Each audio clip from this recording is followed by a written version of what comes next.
Assalamualaikum warahmatullahi wabarakatuh. Perkenalkan, nama saya Ahmad Ibrahim Amruladun dengan NIM 230 301 60054 dari kelas PAI 5B.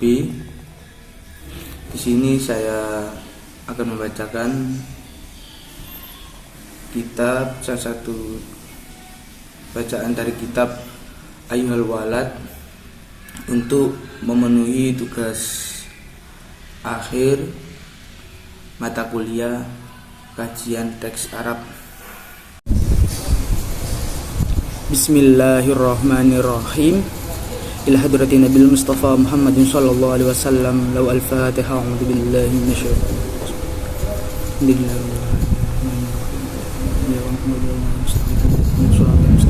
Rabbal ladzina an'amta 'alaihim ghairil maghdubi 'alaihim waladdallin.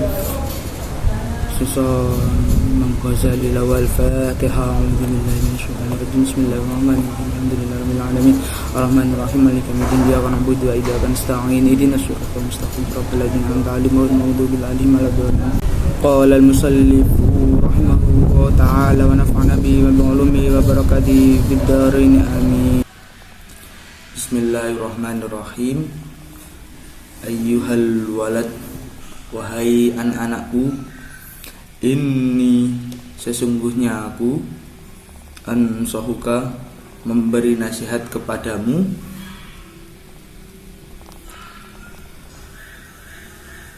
bitamaniyati asya'a dengan 8 perkara.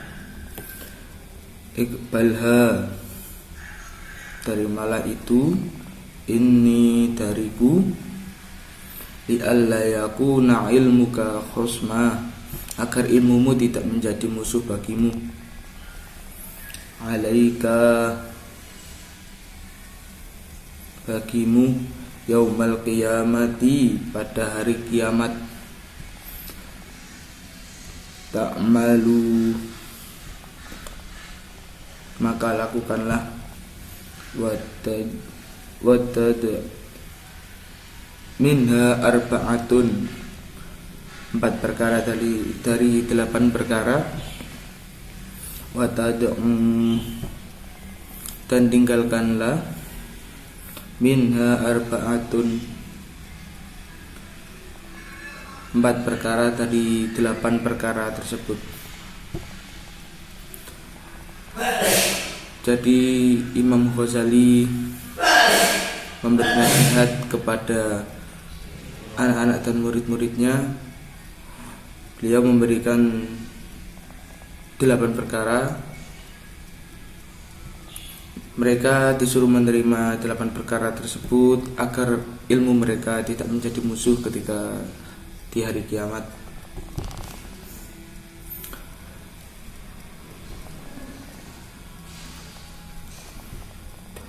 Ammal lawati tad'um, adapun perkara-perkara yang harus kamu tinggalkan, fa'ahaduha, pertama dari salah satu 8 perkara, alla tunaudhiro, hendaknya kamu tidak berdebat, ahadun, dengan seseorang, di mas'alatin, dalam satu masalah, mastata'ta, semampumu, li'anna fiha, karena di dalamnya, afatin kathiratan, ada banyak bahaya, fa'ithmuha akbaru, dosanya lebih besar, min naf'iha, daripada kemanfaatannya. Iya, karena itu, manba'u kulli khuluqin, adalah sumber setiap akhlak, dhamimin, yang tercela.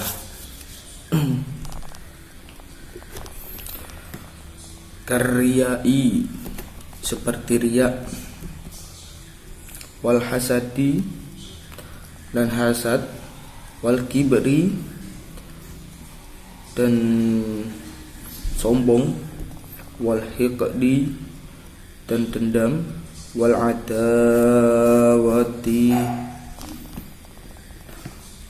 dan permusuhan, wal mubahati dan kesombongan, merasa dirinya lebih baik dari orang lain, wa ghairiha dan lain sebagainya.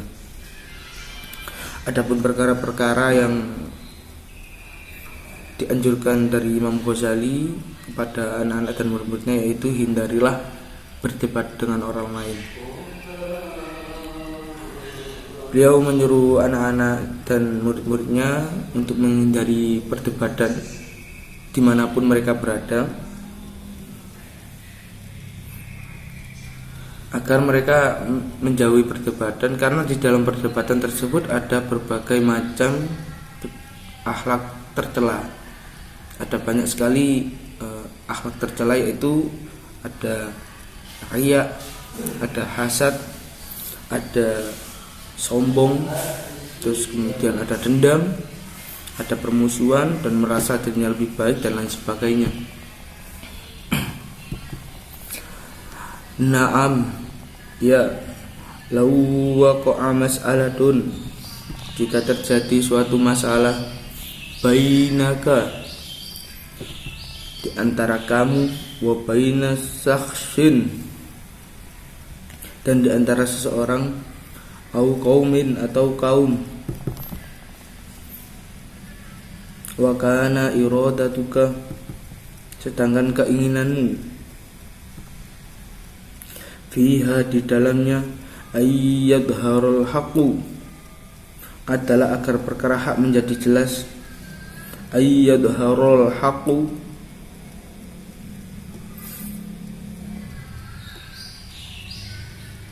agar perkara hak menjadi jelas, wala yadhi'a, dan menghilangkannya, jaza'al bahthu, maka boleh saja membahasnya.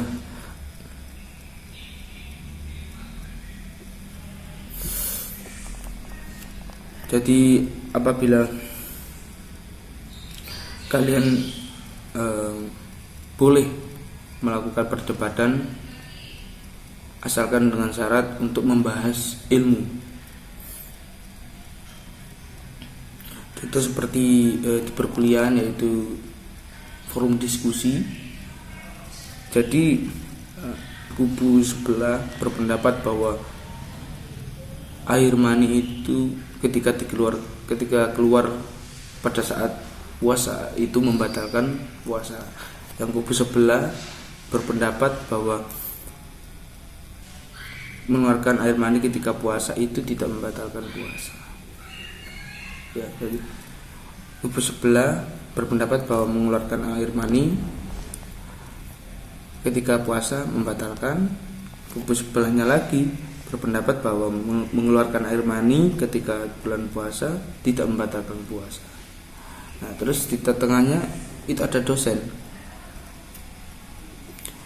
Beliau menengahi, memperkuat ilmu dengan jawaban mengeluarkan air mani ketika puasa itu tidak membatalkan puasa, tapi dengan syarat tidak dikeluarkan secara sengaja, seperti sedang tidur kemudian mimpi basah, ini tidak dilakukan dengan sengaja.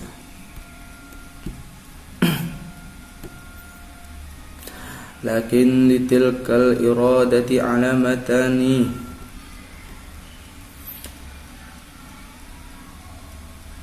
tetapi keinginan demikian itu memiliki dua tanda. Ihdahuma, yang pertama,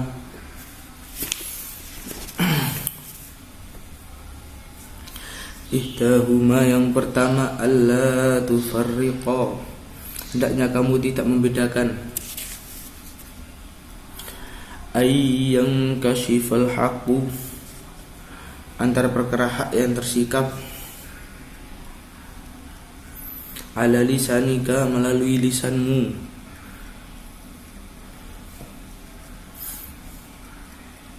au ala lisani ghairika, atau melalui lisan orang lain.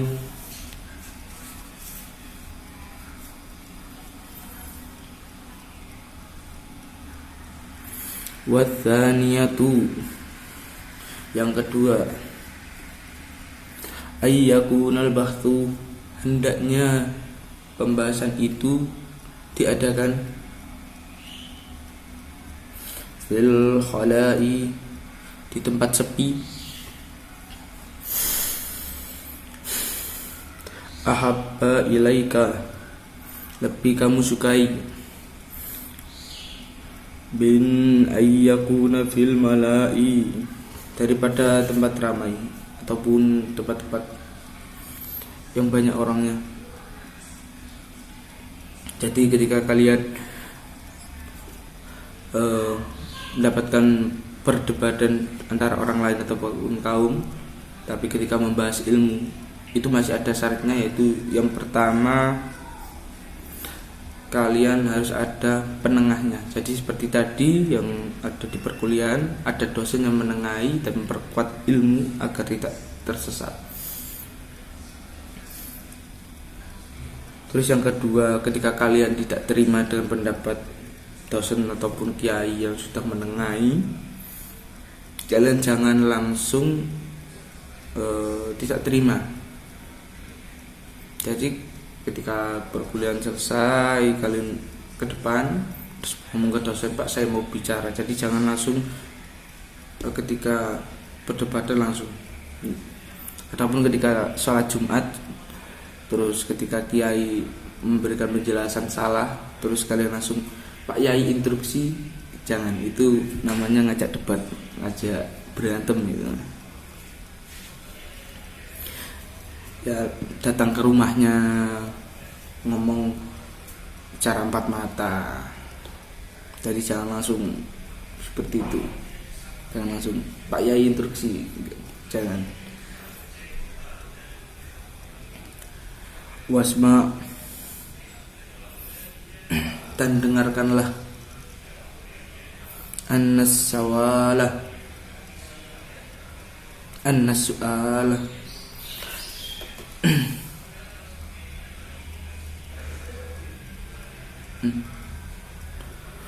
ini sesungguhnya aku adkarulaka, mengingatkan padamu, huna faidata, tentang sebuah faedah di sini. A'lam, ketahuilah, an-su'ala, bahwa pertanyaan, anil muskilati, tentang perkara-perkara yang berat itu, ardu maradil qalbi, itu menunjukkan penyakit hati, ilat tabibi, yang bodoh dibawa ke dokter, wal jawabah, dan jawabannya, lahu sa'yun, adalah berusaha, li aslahi maradihi, menyembuhkan penyakit itu. Wa'lam, dan ketahuilah, annal jahilina, sesungguhnya orang-orang yang bodoh,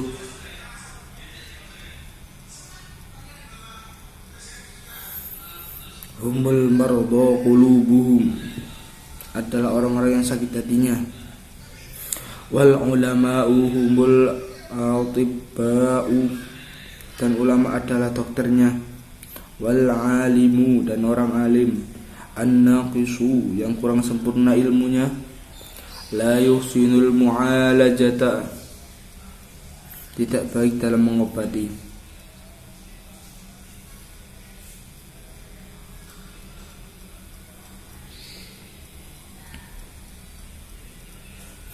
Wal alimu, dan orang alim, al kamilu, yang sempurna, la yu'aliju, tidak dapat mengobati, kulla maridin,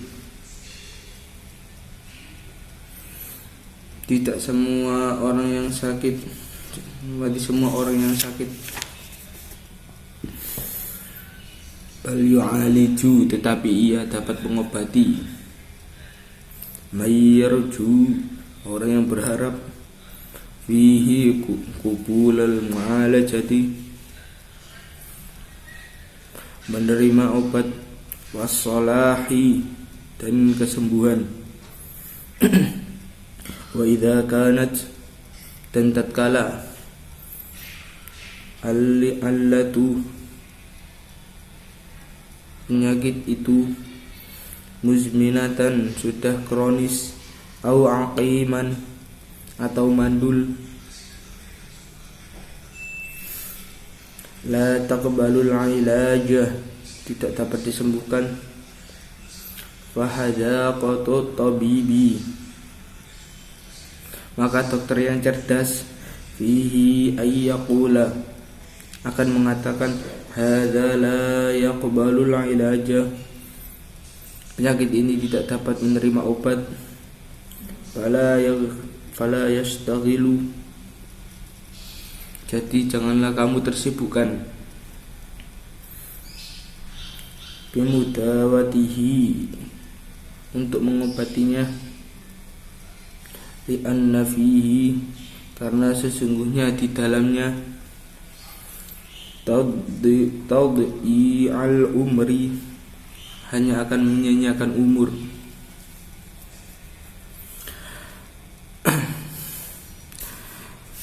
Terus kemudian Imam Ghazali menyuruh anak-anak dan murid-muridnya untuk mendengarkan sebuah faedah, yaitu ketahuilah bahwa perkara-perkara yang berat, yaitu mesti penyakit-penyakit yang berat, itu menunjukkan penyakit hati yang butuh dibawa ke dokter, dan jawabannya adalah berusaha menyembuhkan penyakit itu. Jadi ketika kalian memiliki penyakit yang berat seperti penyakit jantung, osteoporosis, penyakit tulang, penyakit yang dibutuhkan untuk disembuhkan ke dokter, jadi jawabannya itu semuanya kita bawa ke dokter. Jadi ketika kalian memiliki penyakit yang berat seperti penyakit jantung, penyakit tulang, itu jawabannya tadi bawa ke dokter.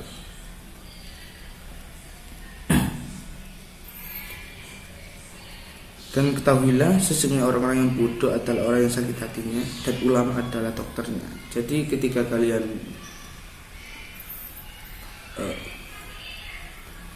memiliki pasien orang-orang yang bodoh dalam hal ini, yaitu bodoh ilmunya, maka ulama adalah dokternya. Mereka disuruh untuk belajar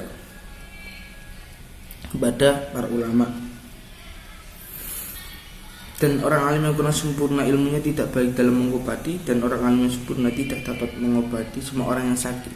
Jadi ketika kalian memiliki seperti tadi sakit berat, yaitu sakit jantung maupun sakit tulang dan lain sebagainya, kalian bawa ke dokter spesialis. Jangan dibawa ke dokter yang bisa semuanya. Kenapa? Karena dokter spesialis seperti spesialis jantung, mereka akan menyarankan kita untuk berbanyak olahraga kardio. Kalau kita memiliki penyakit tulang, terus kita bawa ke ke dokter yang spesialis tulang, maka mereka akan menyarankan untuk kita melakukan olahraga angkat beban. Beda lagi kalau kalian memiliki penyakit jantung terus kalian bawa ke dokter spesialis gigi, ya beda lagi ceritanya. Sama juga dengan ulama. Jadi tidak semua ulama bisa menjawab ilmu yang kalian berikan. Kalau mereka pasti ada sekian banyak ulama yang memiliki keahlian-keahlian khusus, keahlian-keahlian tertentu seperti Imam Al-Ghazali di bidang tasawuf dan lain sebagainya.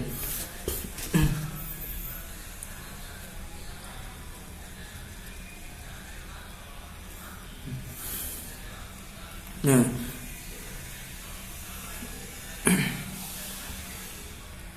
jikalau tadi dokter yang tidak bisa mengobati dalam penyakit seperti dokter gigi tidak bisa mengobati orang yang penyakit jantung, mereka akan menyarankan untuk ke dokter spesialis jantung. Sama dengan ulama, jika tidak bisa menjawab pertanyaan dari para jamaahnya, para pengikutnya, mereka akan menyarankan untuk memberikan pertanyaan tersebut kepada ulama lain yang menurut mereka lebih paham tentang ilmunya.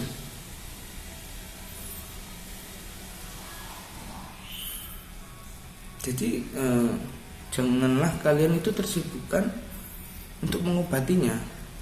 Jadi kalian memaksa untuk dokter yang bukan ahlinya atau ulama yang bukan ahlinya untuk menjawab pertanyaan kalian, itu akan menyanyiakan umur kalian. Sekian dari saya. Apabila ada salah kata dalam tutur kata, mohon dimaafkan yang sebesar-besarnya. Akhirul kalam, assalamualaikum warahmatullahi wabarakatuh.